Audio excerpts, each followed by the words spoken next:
একবার একজন ব্যক্তি স্বামী বিবেকানন্দের আশ্রমে এসেছিলেন, যাকে দেখে খুব দুঃখী মনে হচ্ছিল। ব্যক্তিটি স্বামীজির পায়ে পড়ে বললেন, মহাশয়, আমি আমার জীবনের অসফলতার জন্য অত্যন্ত দুঃখিত।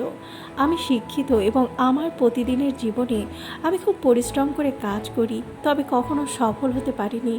কেন ঈশ্বর আমাকে এমন ভাগ্য দিয়েছেন যে আমি শিক্ষিত এবং কঠোর পরিশ্রমী হয়েও কখনো সফল হতে পারিনি, ধনী হইনি? স্বামীজি মুহূর্তের মধ্যে বুঝতে পারলেন যে এই ব্যক্তির সমস্যাটি কী। সেদিন গুলিতে স্বামীজির একটি ছোট্ট পোষা কুকুর ছিল। তিনি সে আগত ব্যক্তিকে বললেন, আপনি আমার কুকুরটিকে কিছুটা দূরে ঘোরাতে নিয়ে যান, তবে আমি আপনার প্রশ্নের উত্তর দেব। লোকটি বিস্ময়ে স্বামীজির দিকে তাকালো এবং তারপর কুকুরটিকে নিয়ে চলে গেল।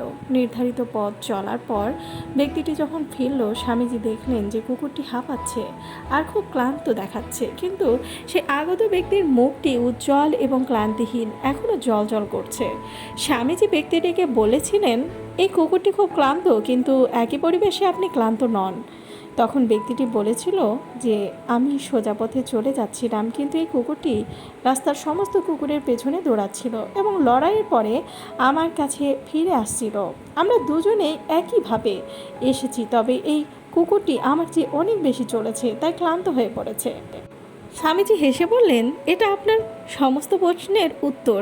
আপনার গন্তব্যস্থান আপনার পাশেই রয়েছে, এটি খুব বেশি দূরে নয়, বরং আপনি গন্তব্যস্থানে যাওয়ার পরিবর্তে অন্য লোকের পিছনে ছুটে চলেছেন এবং আপনার গন্তব্যস্থল থেকে দূরে চলে যাচ্ছেন। এই বিষয়টি আমাদের প্রত্যেকের জীবনেও প্রযোজ্য। আমরা সবসময় অন্যকে অনুসরণ করে থাকি। যেমন কেউ যদি ডাক্তার হয় তবে আমাকেও ডাক্তার হতে হবে, কেউ যদি ইঞ্জিনিয়ার হয় তাহলে আমাকেও ইঞ্জিনিয়ার হতে হবে, তাহলে আমিও বেশি অর্থ উপার্জন করতে পারবো। কেবল এই চিন্তাভাবনার কারণে আমরা আমাদের প্রতিভাকে হারাতে পারি এবং জীবন একটি সংগ্রামে পরিণত হয়।